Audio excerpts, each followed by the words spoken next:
and welcome to the Jira Service Management Fundamentals webinar. We are thrilled to have you here for this basic overview of Jira Service Management. My name is Alexis Heritage, and I'm a consultant at Valiantys. Here with me is Brad Wood, a senior consultant here at Valiantys. And today I'm going to guide you through Jira's most powerful features, highlighting how it can transform your service management workflows and enhance your efficiency for your teams. At Valiantys, we are a Platinum Solutions partner of Atlassian. We provide consulting, licensing, integration, and training services for organizations of all shapes and sizes worldwide. Whether you're working on the cloud or data center platform, our expertise is built on 100% dedication to the Atlassian ecosystem, 13-time Atlassian Partner of the Year award winner, collaborations with over 65 Fortune 500 companies, a full-stack development center for custom solutions and integrations, being Atlassian's first global partner, and offering 24/7 global coverage with teams of 600 plus experts. We are uniquely positioned to help you maximize the value of your Atlassian tools. So, how can we help? At Valiantys, we specialize in a range of services centered around Atlassian products, to consulting to optimize tools and processes, licensing to ensure compliance and cost efficiency, integration development for custom solutions, managed services for ongoing support, and training to empower your teams. For a full list of our services, visit valiantys.com/services. In addition to webinars like these, we offer interactive boot camps for in-depth learning. Our Jira Service Management Bootcamp is a 2-day workshop covering everything you need to effectively use and administer JSM. This course is designed for service desk managers and administrators with advanced topics like assets, Ops Genie, and Status Page. Learn more about our bootcamps at valiantys.com/training. Our next JSM bootcamp is coming up on March 18th, so reserve your spot today. We'll go ahead and take a brief look at our agenda for this webinar. So we're going to have our introduction to JSM, which is going to have key benefits. We're going to have a demo where we're going to walk through the side of the customer service portal as well as for the agent view. And then at the end, as time allows, we're going to answer any questions that have come up during this webinar. So, what is Jira Service Management? And who is it for? Initially designed for IT service management, JSM has evolved into a robust platform that serves any service team, from HR and legal to marketing and beyond. Whether you're providing a service or receiving customer requests, JSM offers invaluable tools to streamline operations. Key benefits of JSM include a centralized intake channel for requests, a tracking system that supports customer success and tracks requests, knowledge bases for self-service and ticket deflection using Confluence, real-time visibility into requests for customer and agents, tools for ensuring complete and accurate information in requests, and built-in automation to streamline repetitive tasks. JSM integrates seamlessly with Jira software, so if you're already familiar with Jira, the learning curve will be very minimal for Jira Service Management.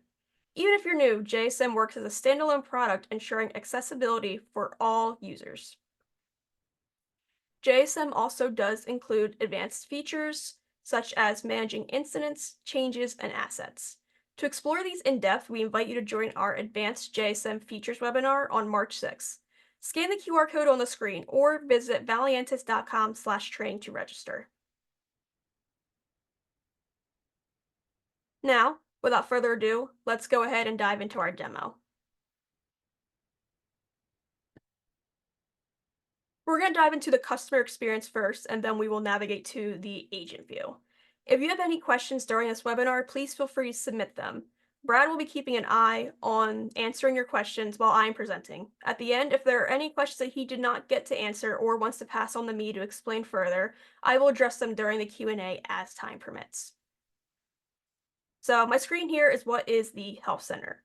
The Help Center is a group of projects where customers can submit requests, view the status of their requests, access knowledge base articles for self-service for common troubleshooting and answers to general questions, and provide approvals to required requests. Features such as the search bar and topics ensure customers can find the right information quickly. For example, an employee is having trouble with the VPN on their laptop from home. Rather than an employee putting in a ticket every time this issue occurs, you can create a VPN troubleshooting article. By typing in the search bar VPN, it's going to bring up related articles, which the one we're looking for in this case is VPN troubleshooting. By clicking on the article, we'll be able to see its contents. And in here, we have the steps to take to troubleshooting your VPN, which including the first step of making sure that your cat is not currently on your keyboard. So now let's talk about going ahead and submitting requests. To submit requests, there are a few different ways this can be done. You can do this via email. Every Jira Service Management project is configured with its own email address that is used to be able to send requests and include the comments both from the agent and to the customer via sync through those messages. You have chat widgets, which they allow you to configure them on outside websites from Jira to link to your project. Most commonly, you'll see chat widgets on big company support websites. So, for example, on Best Buy or even Amazon, they always have in that bottom right hand corner that little person icon that says, "How can I help?" That's a chat widget. You have the Help Center, which is what we're currently on this screen. The Help Center is only for Jira Service Management projects. This is not a feature that is within Jira software.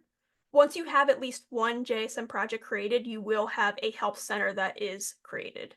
Each JSM project that does get created will have its own portal on this Help Center. And you can create more than one help center. That is something that you are able to do, which allows you to control what projects appear on what help center. You can submit tickets with the chat integration that is with Slack and Microsoft Teams. They have a conversational ticket feature that allows you to submit tickets, even provide article suggestions, and go back and forth between the two, as well as even allowing agents to triage and work on issues within that integration. And then finally, there's also the virtual agent, which is available on the Help Center, Slack, Microsoft Teams, and even introducing some additional features within email requests to these. So we're going to walk through first the Help Center. We're going to find our appropriate request types that we want to submit. We'll submit two types of tickets, for example, to look at when we go into the agent view to demonstrate.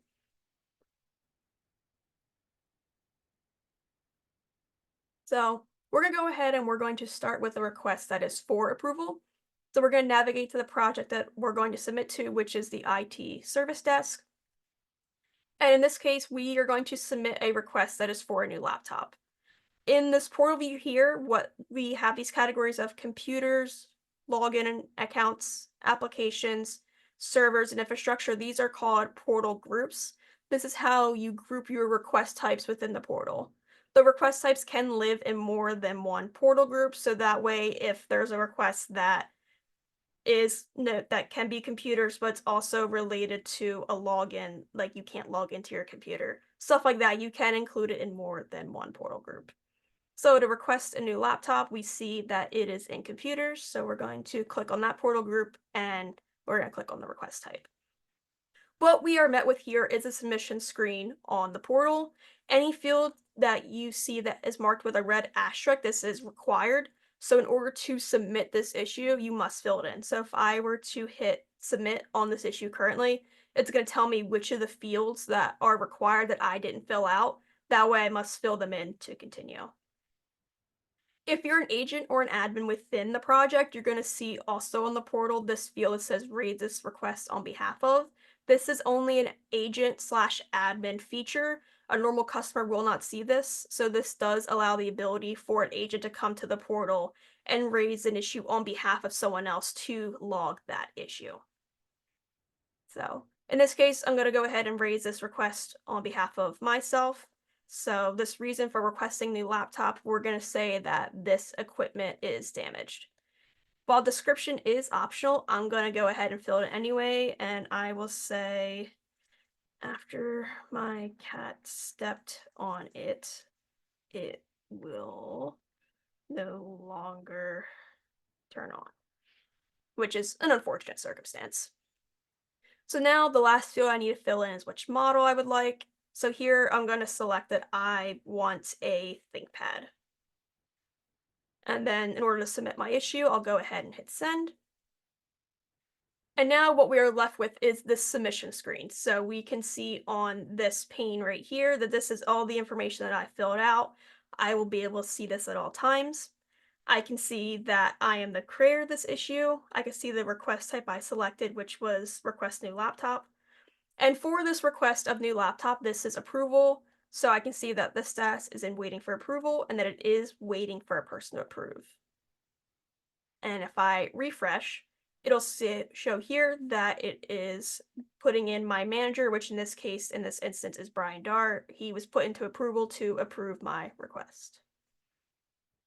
So let's go ahead and let's submit a request that doesn't go with approval. To go back to the project where all of our request types are listed, we're going to go into this, what we call this breadcrumb trail, and we're just going to click back onto the project. And now we're brought back to our portal groups. So in this instance, I'm going to go ahead and just submit a get IT help, which is more of just a general question type request type. So again, we see here that we have our summary that's required. So I'm going to go ahead and say, in this case, can I update my Zoom app? So in this situation, Zoom says there's an update available. Can I run it? Because sometimes there are situations in a company where they may not want you to run an update just yet. They might be controlled. So this is a general question saying, hey, can I run the Zoom update that just popped up on my computer? So I have all my fields filled out that are required, which is summary. So I'll go ahead and I'll hit send. And now this issue is submitted. I can see all the submission fields that I have here that I filled out. I can see that I created it, my request type. If at any point I no longer needed to this issue, I could cancel the request, I could resolve it myself, or in a situation if this was more dire needed, I could also escalate. From here, I can also turn off the notifications personally on this issue, therefore I would not see anything that appears here. On this customer view as well, I can add comments. So on my issue, I can say, let's go with, it says it will also require a restart. Any comments that I leave here on this screen, the agent is going to see them on their side. If I want to see any issues that I have submitted before, I'm going to go up to the top right on my profile and I can click on requests. And here I'll be able to see any requests that I have submitted. There are filters, so I can search by contain. So this is going to look for what's in the summary.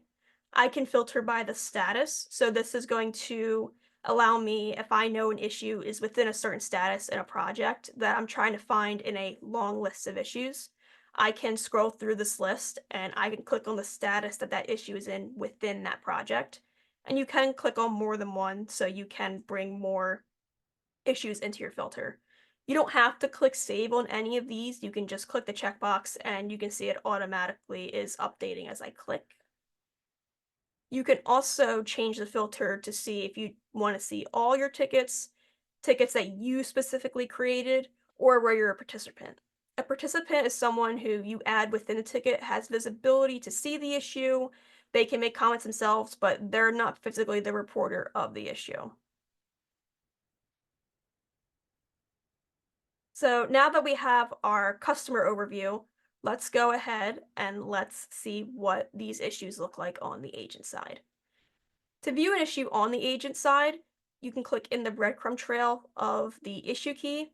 And when we click that, we get taken into the issue view of this particular issue. So this is what is known as the agent view.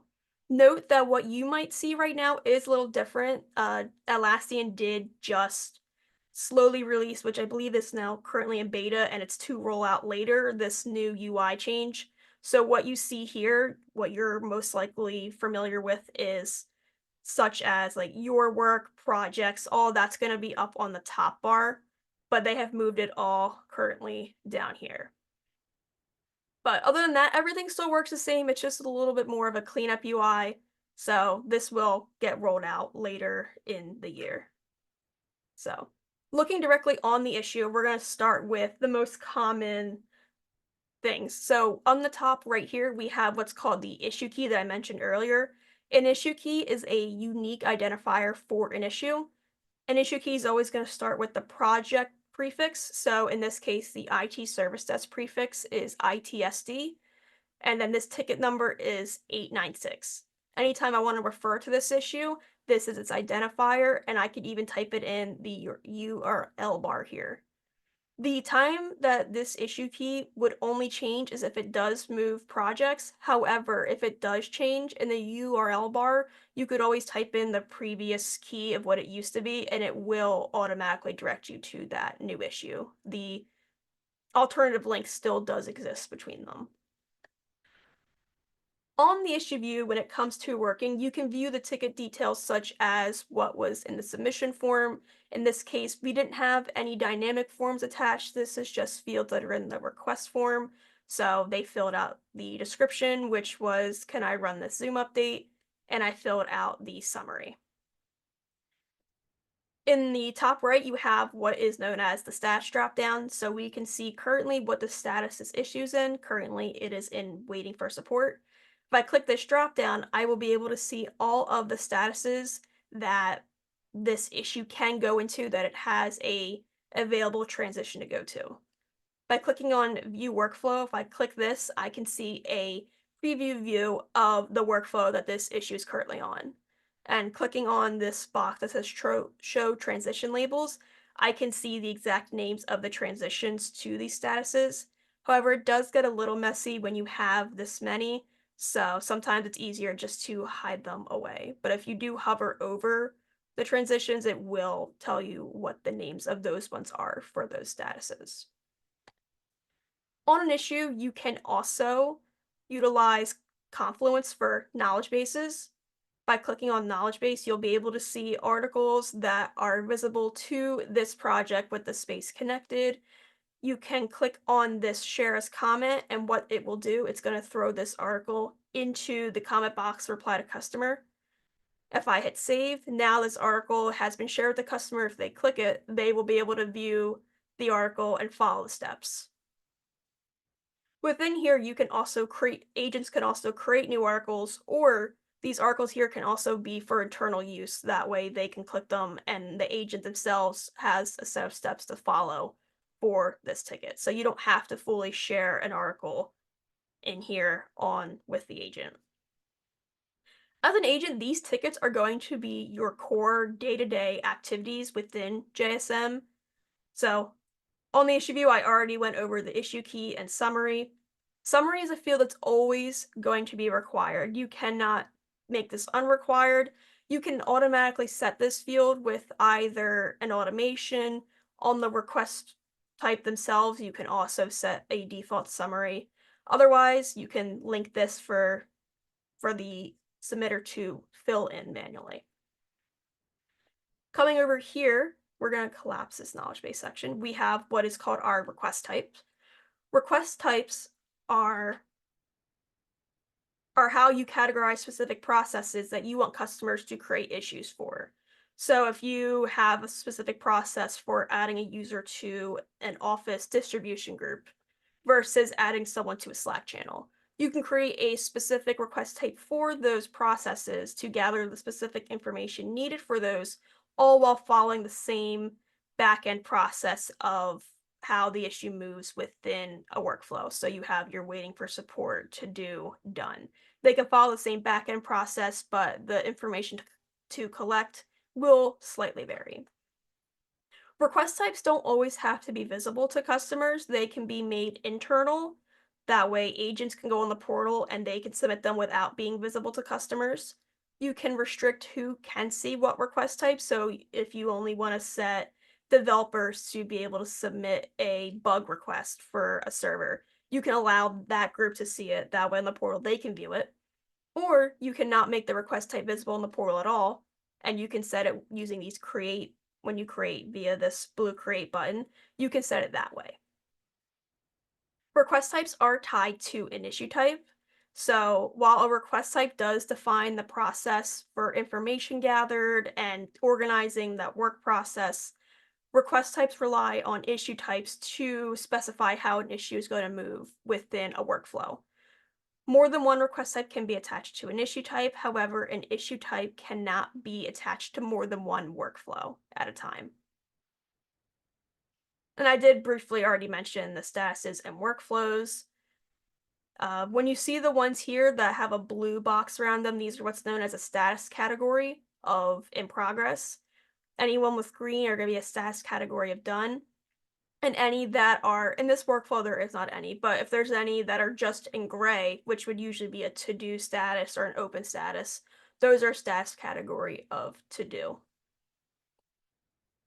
We will cover this later, but with request forms, with request types, you can also attach what's called request forms, which is confusing, but usually they're referred to as pro forma or dynamic forms that on submission allow you to even add conditional sections to bring about certain fields to ask based on certain logic of a field selected.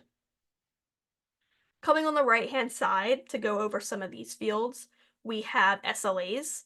SLAs are service level agreements. Usually these are agreements made between you and the customer for whether that is the amount of time that's agreed to have for first response, time to resolution.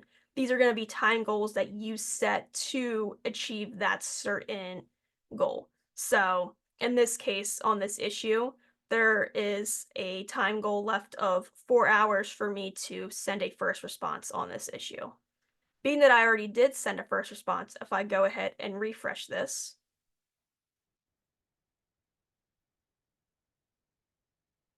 if I was the assignee, it would, but you would see a green check mark here that would let you know that this SLA was met. Green means you have met your SLA. If you see any that are yellow, that means that you are approaching your breaching of that SLA, meaning that you're about to be past that time goal that is set. If you see red, that means that you have breached the SLA. And then gray means that you have not breached it, so it's still within progress, or it's within a pending status where it's not currently counting down. You can create as many SLAs as you want in a project. However, note that you can only have 90 goals between all of your SLAs made. Goals are how you define what is counted for those SLAs and what you're trying to track against.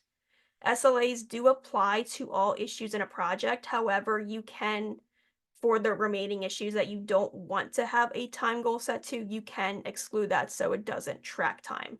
But any SLAs you make will appear on each issue. Going down to this detail section here, most fields that you have available in your system, you can assign to this detail section. There are some exceptions to that, so the summary field you cannot throw in the detail section because that will always remain up top. But most fields you can add here. And if you notice that some of these fields that I hover over have this little thumbtack, these are how you can pin fields. Pinning fields allows you to have certain fields that you want displayed to you right up top. There is a limit as to how many pin fields you can have, and fields that you pin to yourself will not be pinned for others. This is just for you, quick view, easy access. Any fields you do pin, they will remove from the section they were currently in, and they will move up top. But if you click that unpin, then they will go back down. Not every field in details you can pin. So for example, if I hover over knowledge base, I can't pin that, but I could pin organizations if I use that and wanted to. Any field that has a little icon over top of it means that there was a description attached with it. So that way, if you don't know what a field might be used for, if you click on this, you will be met with a brief description of what that field is for. Most common fields that you're going to always interact with is you have assignee and reporter. Assignee is going to be who is actually assigned to do the work on this issue. Only one person at a time can be assigned an issue. However, you can reassign an issue as many times as you want during its life cycle. Reporter is usually going to be who created the issue. However, if you remember earlier the in the submission when we were going over the customer portion that I submitted an issue on behalf of Brad, or I could if I wanted to. In that case, Brad would be the reporter, but I would still be the creator of that issue. When it comes to request type, I can select this and I can change the request type of an issue. However, I can only set the request type of this issue that is attached to this issue type. So if I wanted to change this request type to requesting a new laptop, I would have to change its issue type since it's on a different workflow. But I could select any of these and I could change its request type. Priority, they have their own set of fields where you can list what kind of priority this issue is. You can customize these and set your own priorities. You can also remove them. So if you didn't use minor or major and you just wanted lowest, medium, high, and highest, you could keep those. Labels are free text fields that you can create and allow you to categorize issues. Note that any agent can create a label, and while labels are nice for categorizing issues, their downside when it comes to using labels is that if you misspell a label, it will create itself a label. So you could have, for instance, a label that you want to designate for server tickets. If someone spells server with a capital, not capital E, if someone spells server with two R's or they forget an E, it's going to create a new label for those. So labels aren't fully consistent, but they are a good way to track issues by clicking on the labels that currently exist to market. For requested participants, agents can manually add who they want to share the ticket with, along with how a customer on that issue view, they can click share and then they can share that issue with somebody. So if I wanted to share this issue with Brad, I can add him and click add, and now he can see this issue on his side. And on the agent view, I can see here that Brad did get added. Scrolling down into the activity section, what we have here is all allows you to view any of the activities that go along down here. But starting with the most common, we have comments. There's two types of comments. We have internal note and reply to customer. Reply to customer are comments that are going to sync to the customer and it's going to sync to the customer view. So if I say go ahead and I click save, if I go back to the issue on the customer side and I click restart, we can see here that my comment made it over there. An internal note is a comment that you can leave on the issue, but it's only available to other agents and project admins on the issue. So a customer will not see it. So if on internal note I put,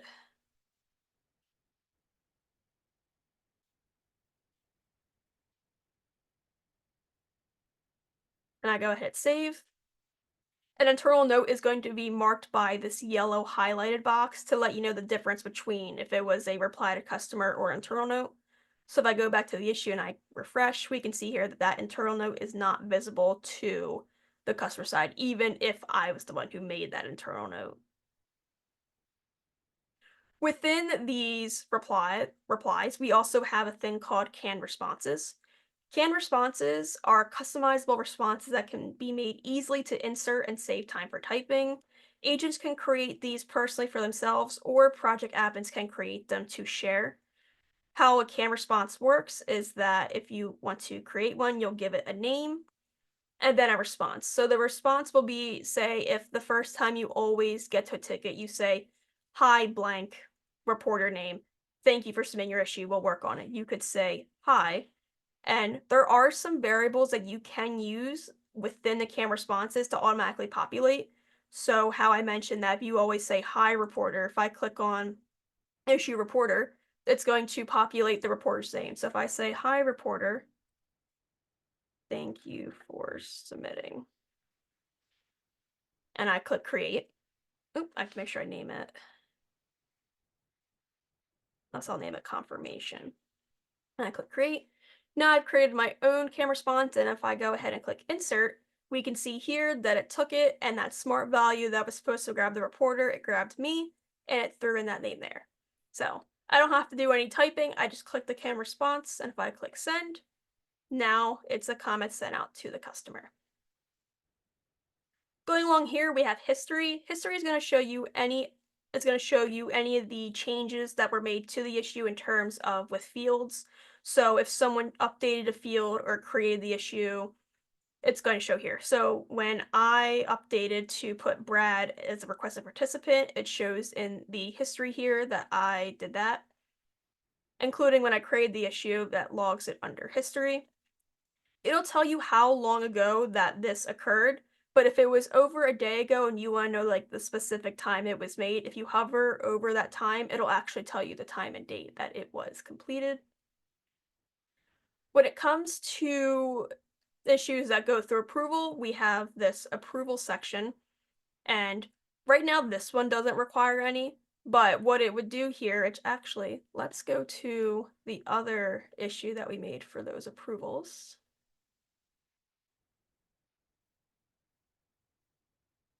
So in this issue, this one was in an approval workflow step. What we can do here is come in here, and we can see that there is an approval step. It's currently in waiting for approval. It's mentioning that one person needs to approve and that the field it's looking for to approve is under approvers. Based on the decision that's made of someone, if they approve it or not, it's going to say that. So if I make myself the approver of this issue and I click approve, which this is how it looks on the agent side for who's going to do it on the customer side. It's going to look like this. This is what they'll be met with, and you click either approve or decline to provide that response. But if I go ahead and click approve, it's transitioning the issue to that next status that is meant for approved. And if I refresh my page under approvals, it's going to show that tracked approval. So we can see here that I approved it and this approval step is complete. I didn't add any attachments in here, but you can add attachments via the comment section, or you can add attachments by simply dragging over.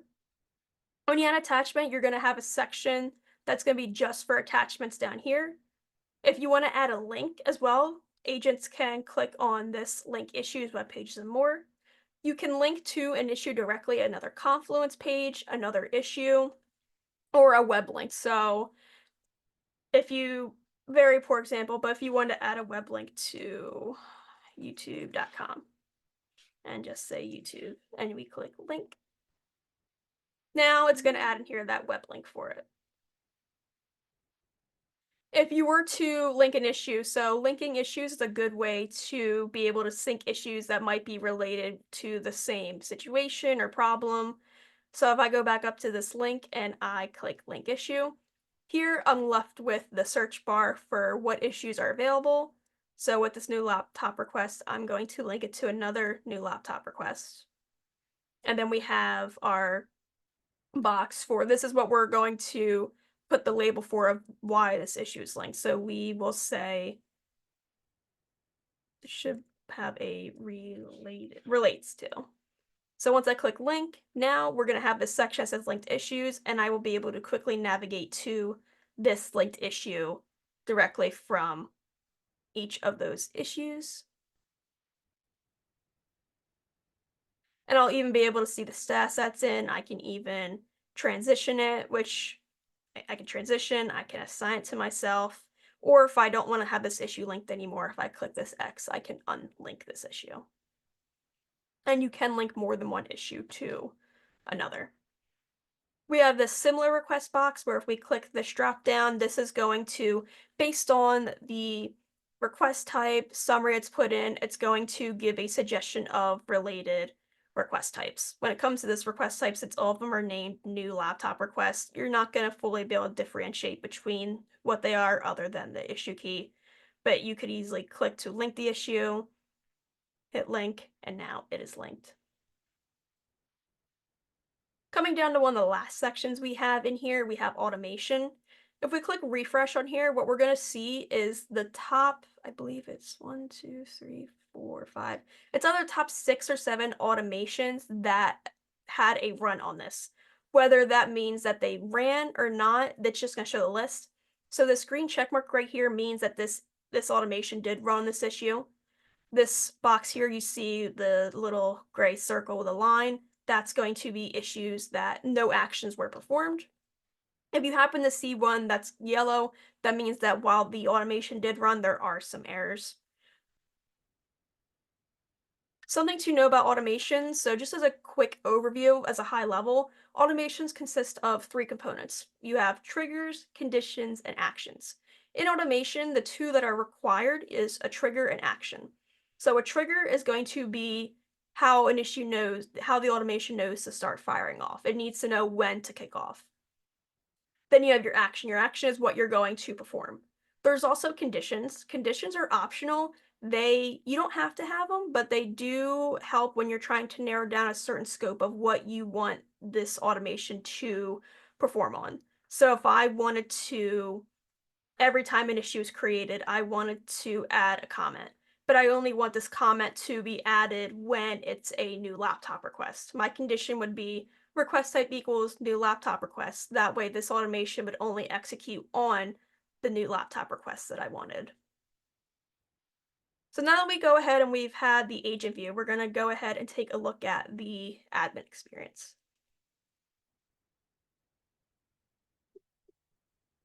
In the old UI, you won't have as many here. You'll be able to hit queues and it'll take you into the list of queues. In this new UI, if you click on this queues drop down, you'll be able to see a list of all the queues that are within a project or within this project. So we're going to go ahead and we're going to just click on a queue. I'm going to click on create in the last day. That way we see the more relevant ones. Queues are very vital in organizing and prioritizing tickets for agents. Queues are majorly where agents are going to work out of. This is how you're going to see all issues that you need to work on, any that are assigned to you. This is where you're going to eat, sleep, and breathe within JSM. There are default queues that come with JSM straight out of the box, so ones that you see here, like assigned to me, all open tickets, all my tickets. Those are ones that are straight out of the box. Jira gives you that allow you to easily just start hitting the ground running when you go to work. Queues are powered by JQL, or what is known as Jira Query Language. You can customize these queues, so you can be as complex or as simplistic as you want. And using JQL, you can start with a basic search if you're just looking for small or specific things. So if you want, in this case, resolution equals unresolved in the last day, or if you have more fields you could search particularly, add them, and then you could specify what you want that criteria to equal. There are going to be some fields that aren't supported by basic search that you will have to switch to JQL to use. And as you build your basic JQL, if you click on the advanced JQL, this is where you will be met with the actual query that's being built. After you have your query, you have your columns. This is going to be the information to display in those queues what you want to see at a quick glance. Most commonly, you're going to want to see a reporter, assignee, status, a summary, but you can go as far to even put an SLA.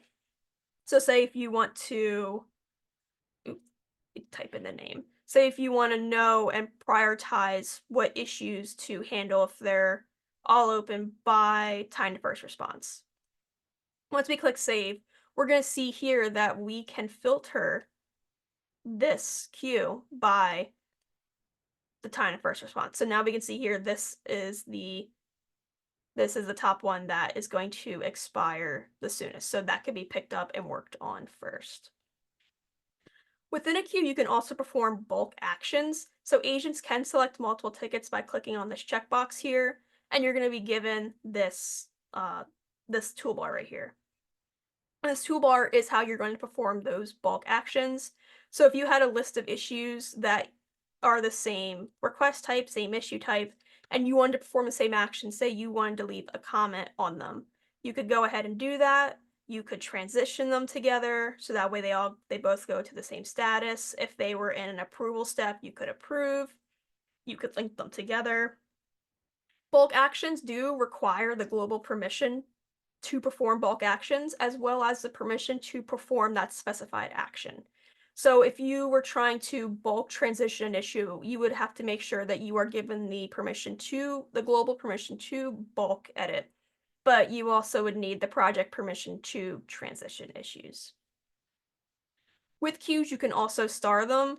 Starring is very similar to pinning those fields, so if there's a queue that you use most commonly and you don't want to have to go digging through this view all queues, you can click on the star, and what this is going to do, it's going to make a little a starred category here, and you could easily just click and view these starred queues at a quick glance. The star queues only apply to you. They do not start for anybody else, so anyone can have their own starred section. A more newer feature that they introduced last year is boards.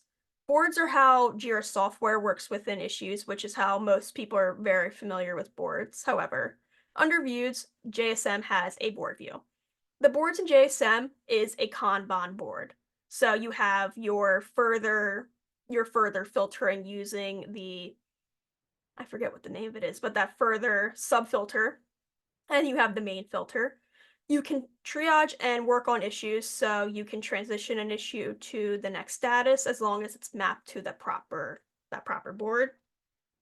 You can click on an issue and you can work it. It's just another way of working an issue. So it could be your replacement for queues if your team is very used to working in Jira software and you're used to working boards.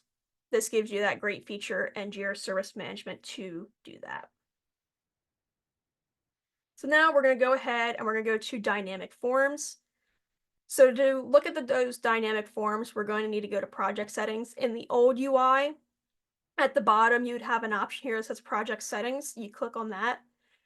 In the new UI, you're going to right click on that project and then click on project settings. So to access those dynamic forms, we're going to click on forms. So admins can configure request types and use these dynamic forms to capture additional information from customers in a very flexible way. Dynamic forms adapt based on customer input, showing or hiding fields as necessary using what is called sections. So if we go ahead and take a look at a dynamic form here. So what we have here is forms are made up of fields and sections. Fields are what you see here. So describe the issue, explain what caused the problem. These are all fields. Now I mentioned that dynamic forms have a conditional logic. That's where these sections come in. So on this current form, there is a conditional that if for priority highest is selected, it's going to ask this next field, and it's going to bring this up for only that option. So, and to test out how that works, when you're building a form, if you click on preview, here's where you can test out your forms, which is very useful for testing that conditional logic. So here, if I click on any other priority, we're not seeing anything, but once we click on highest, we can see here that additional box has come in. Along with these conditionals, you can also link your fields in in these dynamic forms to Jira fields, so that way you can report on these. So in a form, you could make description be what caused this issue. That way, you can name the field a certain way for a user to fill out and know, but it's linked back to a field. You can link to both custom and system fields within this. And note that when you are linking fields in dynamic, you could only link a field to a dynamic field once. So you cannot reuse the same field to link within a form. On a form, you can, under settings, you can attach it to a request type. So instead of going to that request type and attaching it to appear on submission, you can toggle that here. You can assign a form to appear more than one request type on submission. Note that if you attach more than one to the same request type, it's only going to bring up that first one that you initially selected. You do have the option to create a shareable link, which allows you to give this link to somebody, and instead of going to the portal, they can use this link and submit this request. So they would go and fill out all the information in that form, and you would assign that to be a request type. So that way, when that form does get submitted, it will be attached to a request type. Something to note that I have from personal experience is anytime you're making changes, always make sure you hit this blue Save Changes button at the bottom. It is something that's very, very important. There are times that you may do a lot of work on a field, on a form. So as you're going through working on a very big form, make sure you hit save. Can't tell you how many times consultants here, myself included, have run into a situation where we forgot to hit save and we have to redo all over again. One important thing to note is when you are using sections, make sure that when you start a section, you close it out. That way, you know that this section will end. So if I never put this last section on, it's going to show attachments under here. It won't show it. And it's always good to give your sections a little brief name. That way you know what's going on in them. So in here, when I created it, I did highest priority. And once I was done with what I wanted to show conditionally, I named this next field return to always visible. That way I know everything below it is going to always display no matter what is selected.